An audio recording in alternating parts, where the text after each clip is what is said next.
definitions of age are changing. Right? Definitions of age are moving to where quality of life versus your actual attained age are getting very blurry. Talk to friends who are in the medical profession. There's a strong argument now that we can sustain a human body, depending on your definition of that, to somewhere around 120 years old. Now the question is, if you're going to live that long, what's the quality of life? What are you going to do? What's going to matter? In Singapore in 1990, there were 50 people that were 100. There's over 1,000 today. Okay? So this brings some interesting social changes. Do you have the finances to live? Do you have the social interaction that keeps you healthy and happy and content? Are you doing things you feel that you're adding value? Most people want to pursue something they're passionate about.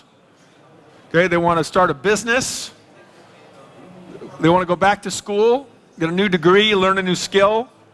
Again, these aspirations could be something if we surveyed 25-year-olds. So this is an application that we've just launched in Malaysia, and we're going to launch in 10 other markets. I think this crowd would see it as sort of a medical social environment. It is called Pulse. And a couple 100,000 people have now downloaded it in Malaysia in its early launch. It is an artificial intelligence symptoms checker. It has a dengue fever predictive mapping technology. It has telemedicine referral. It has payment technology. It has doctor referral, right? And it's an environment that we can continue to expand the capabilities for our consumers. It's inclusive. We give it for free to people, right? We have a variety of ways that they can access the services, and it's comprehensive. It takes your tracking data from a variety of sources, all of these things to try and make you be healthier and aim at longevity, and to move ourselves as a company out of the health event business into the longevity business, into the helping people live longer, healthier space. You've got people living longer, aging faster. Okay?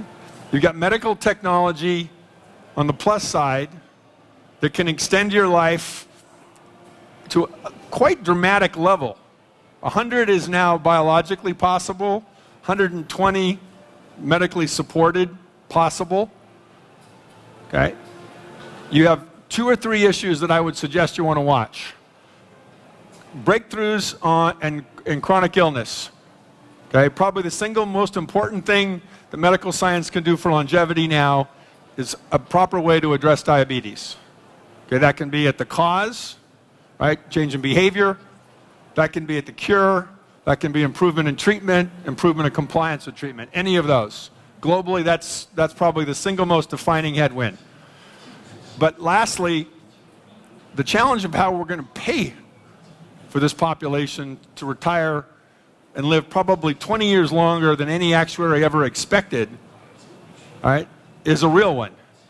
The United States Social Security system, the funding for Social Security and retirement pensions in a variety of countries across Asia, if it exists, right, this is twice the burden that most people anticipated.